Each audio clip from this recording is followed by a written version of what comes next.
Hi everybody, my name is Thủy.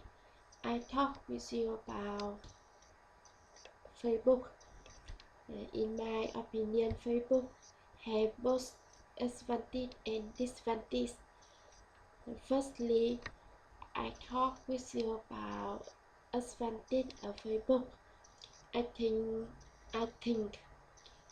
Facebook makes get information and collects lots of friends. I can update new status on friend.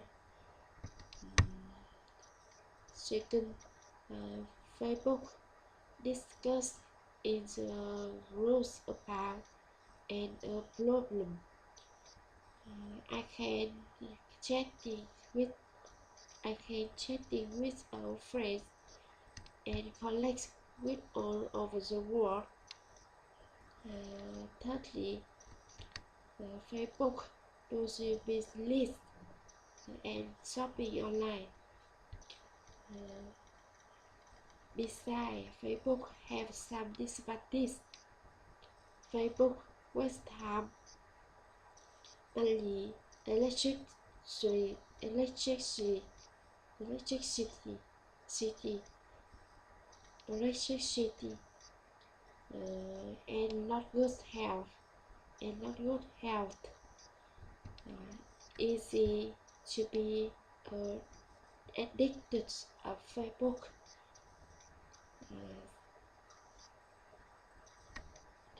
There, there are some people, we don't know a lot we affect your eyes.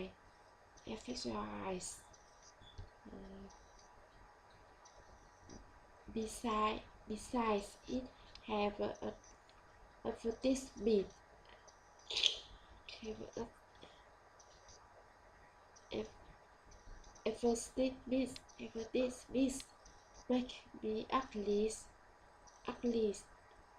make me ugly, make me ugly. Thank you for listening. Bye bye.